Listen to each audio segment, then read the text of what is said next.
kalian hari ini? Semoga sehat selalu ya. Sil, ternyata udah lama banget kita nggak ibadah, kurang lebih berapa tahun Sil? Setahun ya? Nah iya, tapi puji Tuhannya hari ini kita bisa ibadah bareng lagi walaupun secara virtual nih. Tapi nggak apa-apa teman-teman, karena apapun situasinya, dimanapun tempatnya, apapun medianya, yang penting itu hati kita bersungguh-sungguh teman-teman. Bener nggak Cil? Bener banget dong. Sesuai tema kita minggu ini, yaitu bersahabat dengan kegagalan. Di sini gue mau cerita sedikit tentang pengalaman gue. Boleh. Gue tuh pernah gagal masuk tes beasiswa. Ya? Gitu. Padahal tuh gue pengen banget masuk ke instansi tersebut. Pasti lo sedih banget ya. Sedih sih, tapi karena gue lo berharap kan. Iya. Nah, kalau dari teman-teman sendiri gimana nih? Kalau dari kalian, kegagalan apa sih yang pernah kalian alami di kehidupan kalian? Kita semua pasti pernah lah ya mengalami kegagalan tersebut. Dan di hari ini kita akan mengingat segala kegagalan yang pernah kita alami, tetapi kita juga mau belajar, Cil. Kita mau belajar dari kegagalan ini, kita mau belajar untuk bersahabat dengan setiap kegagalan kita yang pernah kita lalui gitu. Untuk memulai ibadah minggu kita hari ini, mari kita bangkit berdiri, kita mau menyanyikan lagu Memasuki Gerbangnya.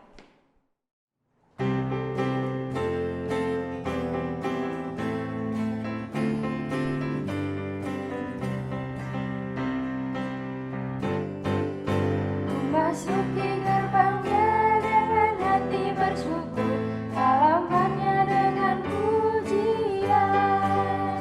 Kataku hari ini harinya Tuhan, ku bersuka sebab Dia girangkanku. Dia girangkanku, oh Dia girangkanku, ku bersuka sebab Dia girangkanku.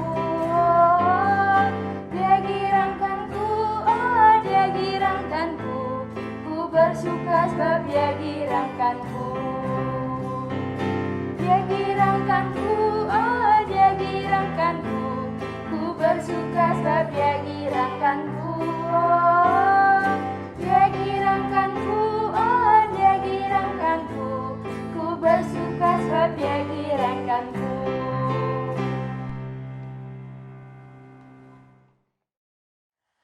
Saudara-saudara yang dikasihi Tuhan, ibadah minggu pagi hari ini terjadi hanya di dalam nama Bapa, Putra, dan Roh Kudus. Tuhan beserta saudara.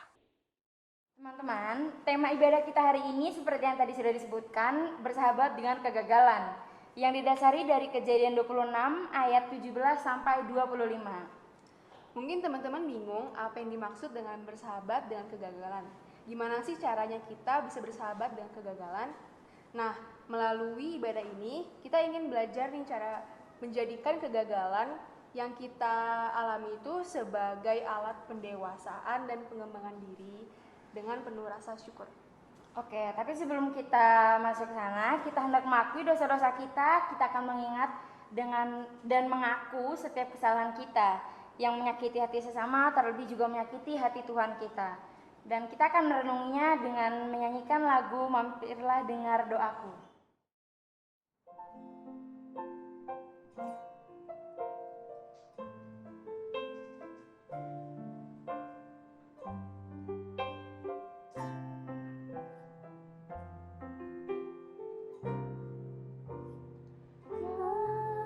Mampirlah dengar doaku,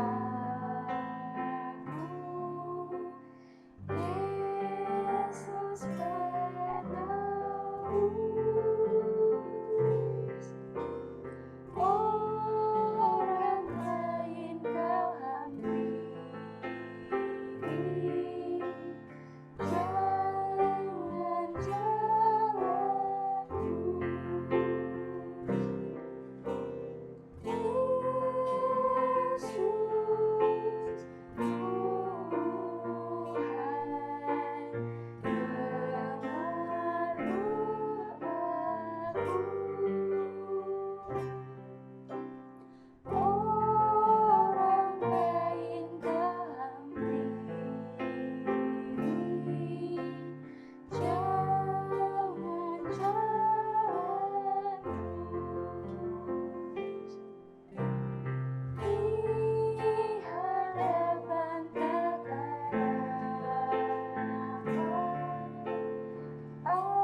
kita mengaku dosa kita di hadapan Tuhan.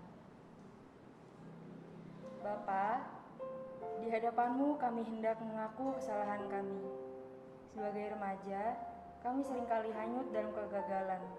Kami menjadi sangat khawatir dalam kehidupan kami. Kami jadi terlalu fokus pada ketidakmampuan kami. Kami jadi terlalu fokus pada hal-hal yang di luar kendali kami tanpa kami sadari bahwa Allah lah yang memegang kendali. Bahwa Allah tidak selalu mendidik dan mendewasakan kami dengan keberhasilan. Kami juga sering lupa bahwa kegagalan adalah cara Tuhan untuk mendewasakan kami. Ampuni kami dan kuatkanlah kami, ya Allah. Inilah doa kami yang kami naikkan dalam nama anak-Mu Yesus Kristus, Sang Cinta Kasih.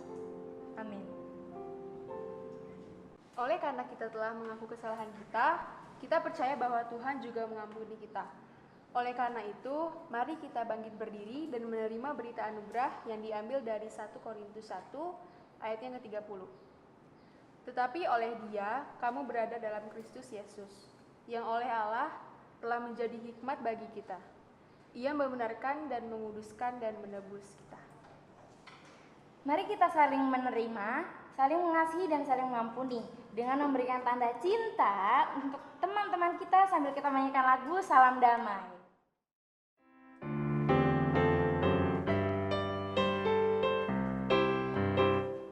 Bersukacitalah selalu, tunjukkan wajah gembiramu.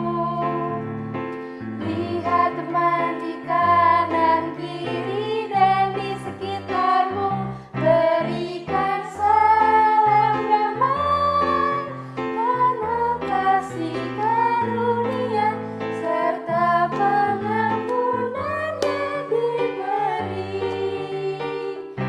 Hiduplah dalam damai, seorang dengan yang lain, itu kehendak Tuhan bagimu.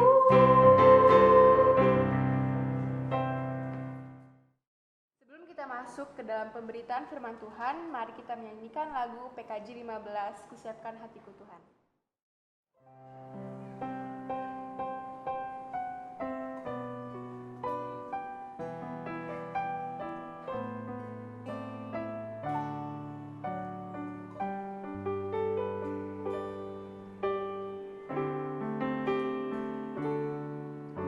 Kusiapkan hatiku Tuhan untuk menyambut firman-Mu saat ini.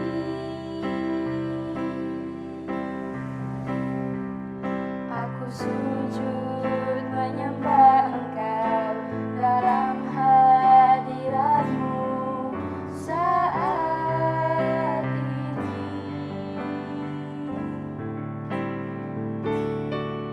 Curahkanlah pengurapan-Mu kepada umat-Mu saat ini.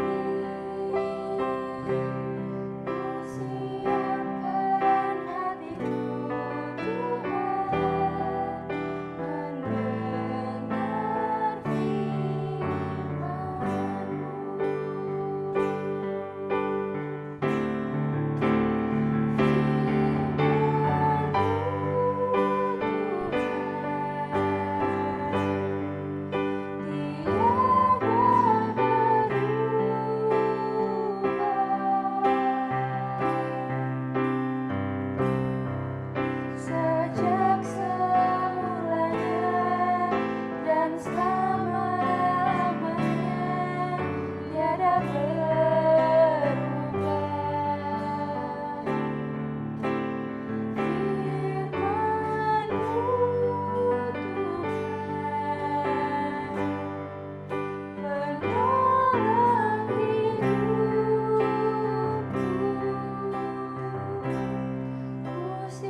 Teman-teman yang dikasihi Tuhan, mari kita datang kepada Tuhan sebelum kita mendengarkan akan kebenaran firman Tuhan. Kita berdoa.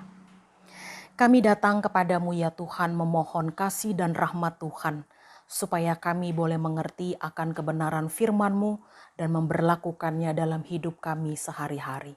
Di dalam nama anak-Mu Tuhan kami Yesus Kristus, kami berdoa dan mengucap syukur. Amin. Firman Tuhan kita pada pagi hari ini diambil dari kitab Kejadian pasal 26 ayat 17 sampai 25. Demikian dituliskan. Jadi pergilah Ishak dari situ dan berkemahlah ia di lembah Gerar, dan ia menetap di situ. Kemudian Ishak menggali kembali sumur-sumur yang digali dalam zaman Abraham ayahnya, dan yang telah ditutup oleh orang Filistin sesudah Abraham mati. Disebutkannya lah nama sumur-sumur itu menurut nama-nama yang telah diberikan oleh ayahnya. Ketika hamba-hamba Ishak menggali di lembah ini, mereka mendapati di situ mata air yang berbual-bual airnya. Lalu bertengkarlah para gembala Gerar dengan para gembala Ishak. Kata mereka, air ini kepunyaan kami.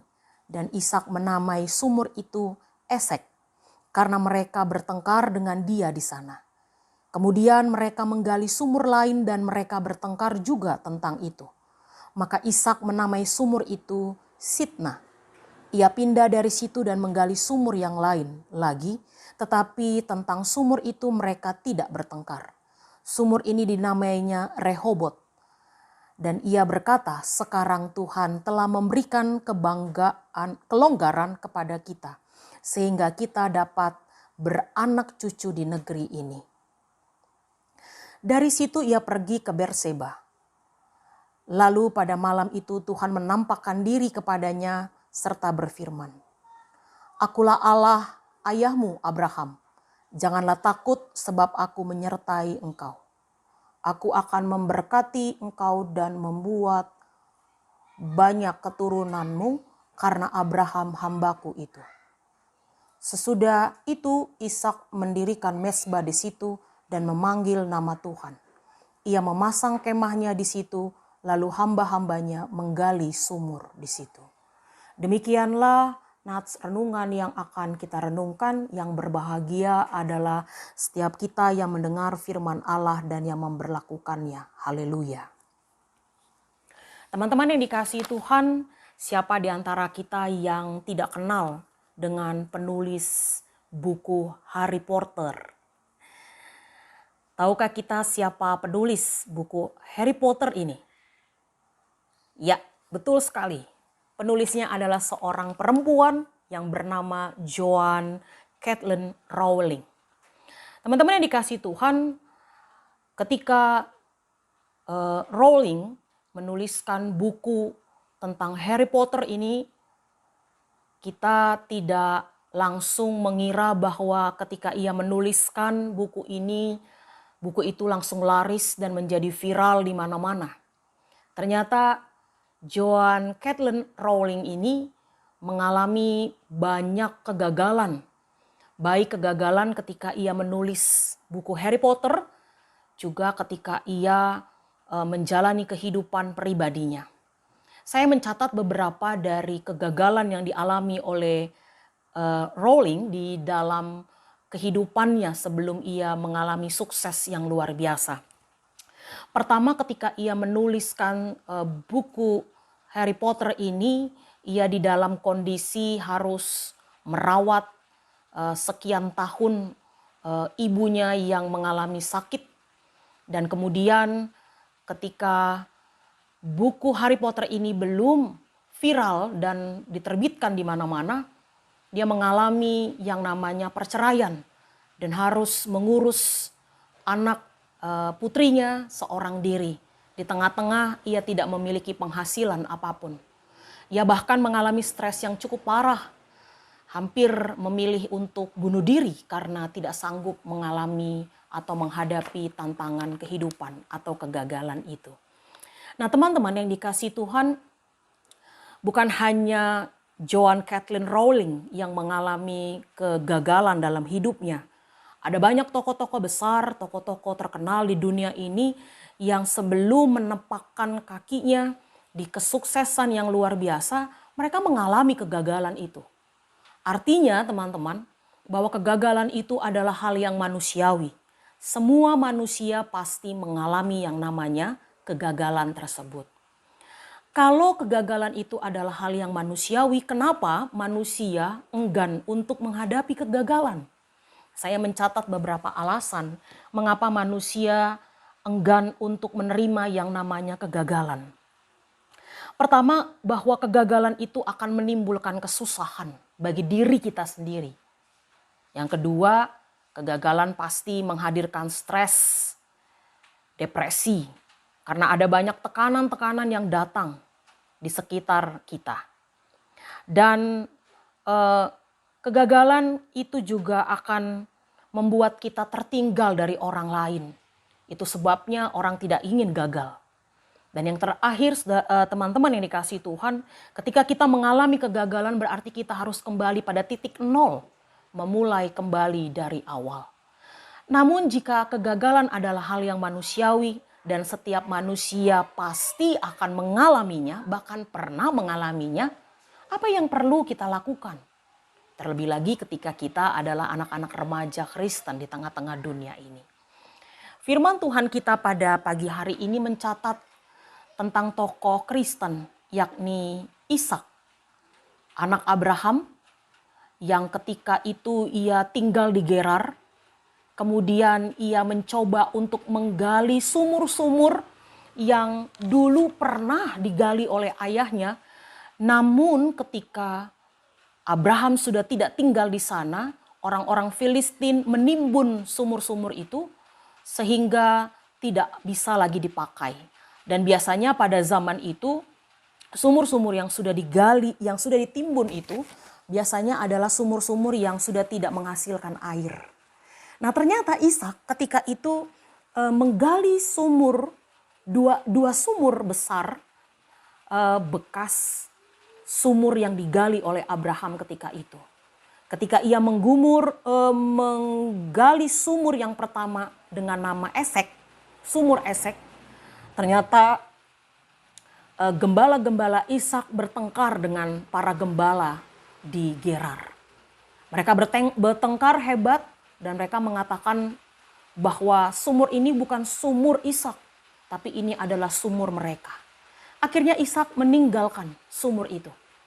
Nah teman-teman, bukan hal yang mudah kita menerima ketika kita sudah di pintu kesuksesan, tapi sukses itu raib dengan cepat. Nah kemudian kedua kalinya Ishak kembali menggali sumur yang kedua. Sumur yang kedua ini disebut dengan Sitna. Sumur kedua ini sama perihalnya seperti sumur Esek ketika itu.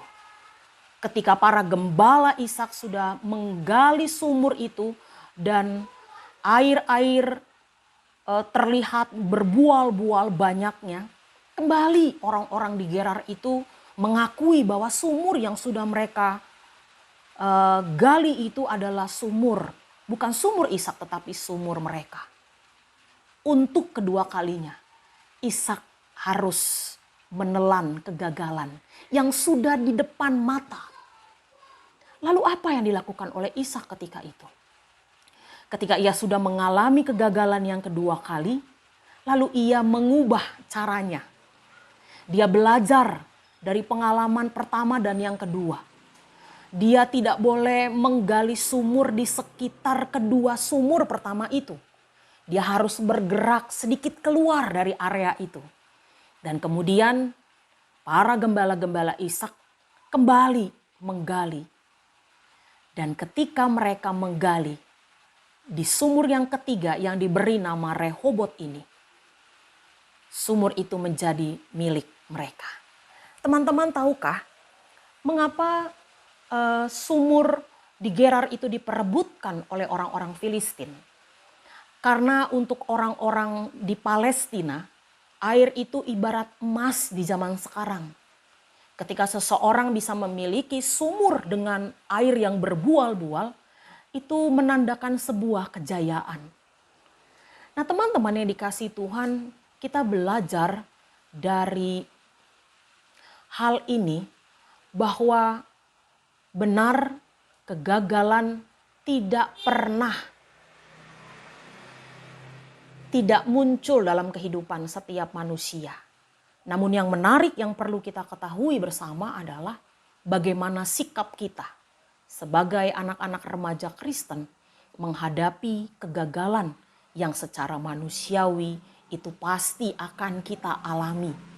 Pertama, teman-teman, kita perlu tahu bahwa kegagalan itu bukanlah ending dari segala sesuatunya. Kegagalan itu terkadang diizinkan Tuhan hadir dalam kehidupan kita. Ada juga kegagalan yang terjadi dalam hidup kita karena memang kita yang memberlakukannya. Kita yang membuat sehingga kita gagal. Tetapi Tuhan tetap mampu melakukan atau memakai kegagalan itu untuk membentuk kita menjadi sosok remaja yang punya pribadi yang tangguh, konsisten, dan tidak pernah menyerah. Artinya saya mau mengatakan kepada kita semua, kegagalan itu tidak selalu harus dipandang secara negatif. Ketika kita mengambil makna dan manfaat, bahkan pembelajaran dari kegagalan itu mampu menjadi kesuksesan buat kita. Itu yang pertama. Yang kedua adalah ketika Tuhan mengizinkan kegagalan hadir dalam kehidupan kita, Allah menginginkan kita menjadi sosok yang memiliki interaksi yang dekat dengan Dia. Ketika kita gagal, biasanya kita baru mengerti dan baru mampu mengkoreksi sudah seberapa dekat hubungan kita dengan Tuhan. Seberapa kita punya relasi yang baik dengan Tuhan. Itu sebabnya teman-teman yang dikasih Tuhan, ketika engkau gagal, mari mengkoreksi diri kita bersama-sama dengan Tuhan. Dan kita perlu bertanya kepada Tuhan, Tuhan, apa yang harus aku lakukan? Karena Tuhan mampu menjadikan segala sesuatu dalam kehidupan kita. Seperti yang dikatakan dalam firman Tuhan. Allah turut bekerja untuk mendatangkan kebaikan bagi anak-anaknya. Itu sebabnya teman-teman yang dikasihi Tuhan, sikap yang tepat bagi anak-anak remaja Kristen ketika menghadapi kegagalan, di mana kita sudah bekerja keras dengan luar biasa, adalah bersikap berdamai dengan kegagalan itu. Berdamai bukan berarti pasrah. Berdamai bukan berarti tidak mengerjakan segala sesuatu. Tetapi berdamai dengan kegagalan itu adalah mengevaluasi, mengkoreksi, bahkan kembali move on. Kembali bergerak, mengerjakan apa yang bisa kita kerjakan untuk menata hal-hal yang bisa kita lakukan untuk mencapai kesuksesan tersebut. Teman-teman yang dikasihi Tuhan, ketika kita di dalam kegagalan, lalu kita berputus asa, ketahuilah bahwa kegagalan itu tidak akan pernah lalu dari kita. Ketika kita bersikap marah, ketika kita bersikap masa bodoh, ketika kita pasrah atau ketika kita sudah tidak mau lagi melakukan apapun, ketika kita mengalami gagal, ketahuilah kegagalan itu tidak akan pernah lalu dari kita.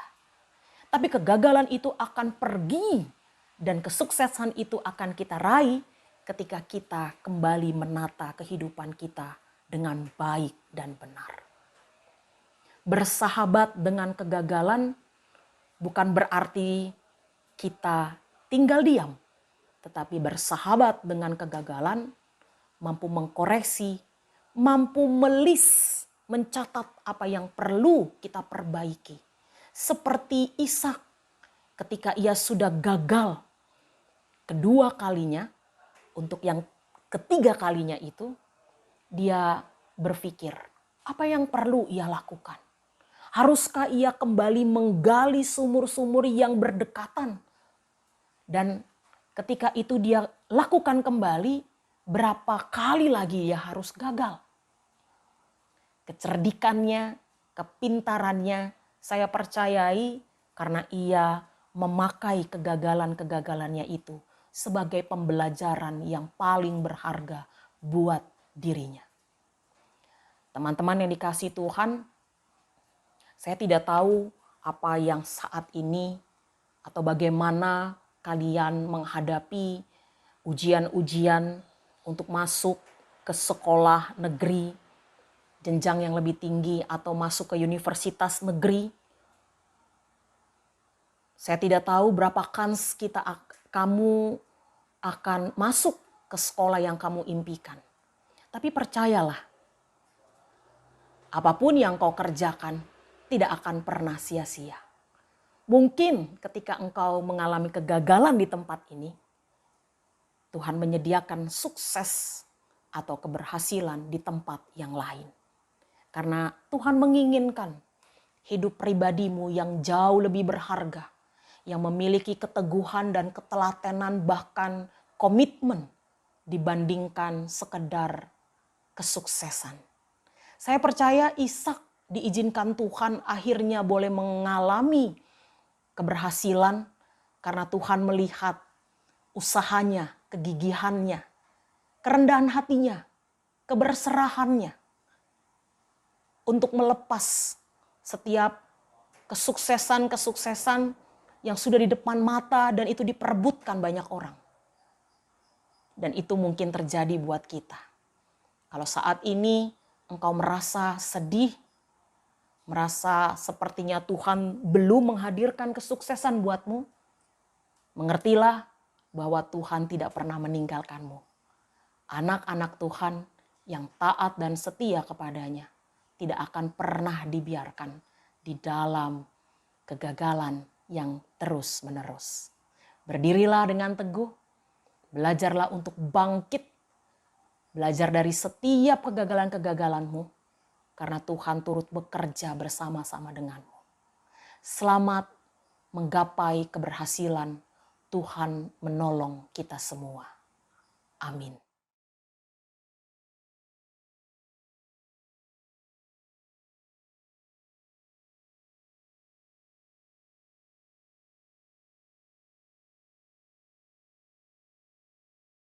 Bersama dengan umat di segala abad dan tempat, marilah kita mengingat dan mengucapkan pengakuan iman kita yang berbunyi demikian.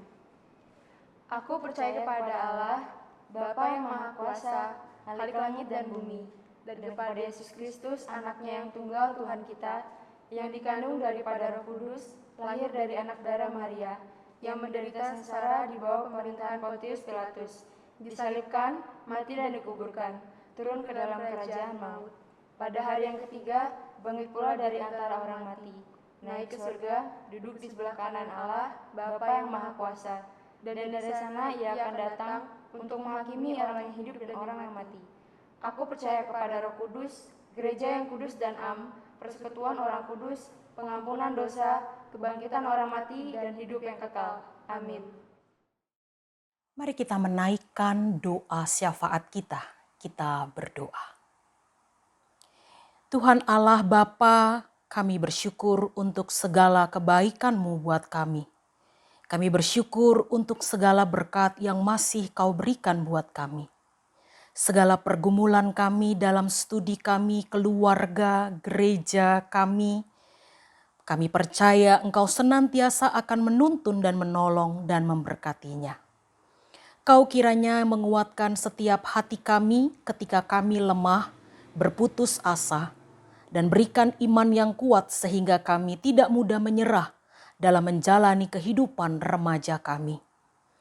Berkati setiap orang tua kami yang bekerja keras dalam kondisi pandemi ini. Berikan kesehatan, kekuatan, dan sukacita bagi mereka. Biar segala yang mereka lakukan dalam Tuhan boleh berhasil. Berdoa untuk negeri kami Indonesia.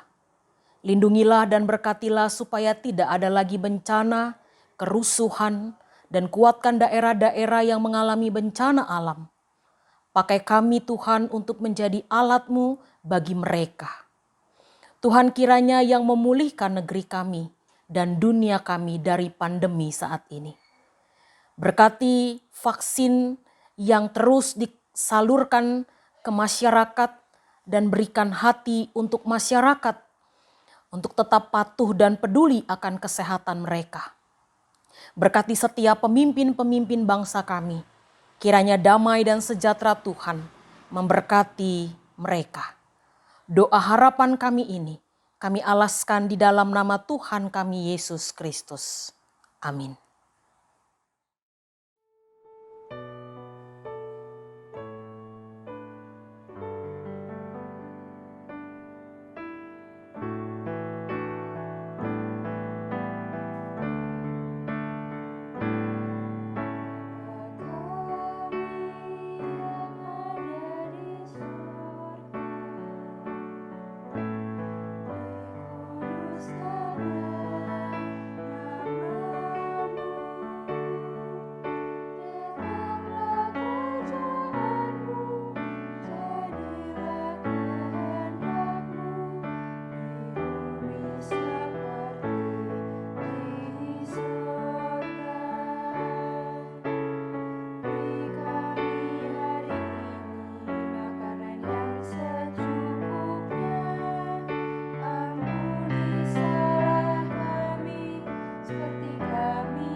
Saat ini kita berkesempatan untuk memberikan persembahan sebagai rasa ungkapan syukur. Teman-teman dipersilakan menitipkan persembahan ke orang tua untuk dikirimkan ke rekening gereja, atau bisa mengirimnya langsung jika teman-teman sudah mempunyai rekening sendiri. Teman-teman juga bisa mengirimnya langsung ke gereja. Dan persembahan ini akan didasari dari Mazmur 86 ayat 12 yang berbunyi, "Aku hendak bersyukur kepadamu ya Tuhan Allahku, dengan segenap hatiku dan memuliakan namamu untuk selama-lamanya." Sambil memberi persembahan, kita mau menyanyikan lagu Bawa Persembahanmu.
Mari kita membawa persembahan kita ke dalam doa. Ya Tuhan, kami telah memberikan sebagian yang Tuhan telah berikan kepada kami. Terimalah persembahan kami, biarlah persembahan ini Tuhan pakai untuk menjangkau dan melayani orang-orang lain. Terima kasih Tuhan, amin. Teman-teman, sekarang kita udah ada di penghujung ibadah.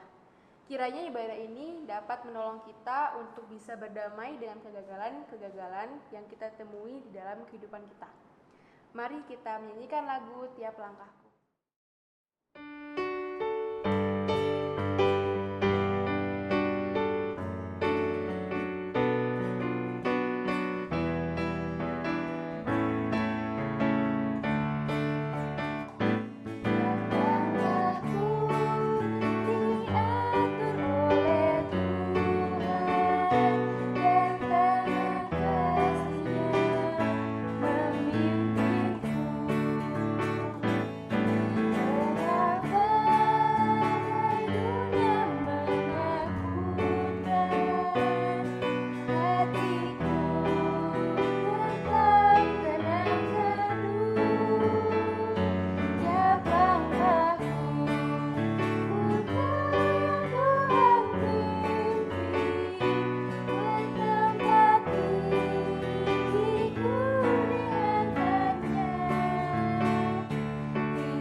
Teman-teman yang dikasihi Tuhan, mari kita mengakhiri ibadah kita di pagi hari ini dengan menerima berkat dari Tuhan.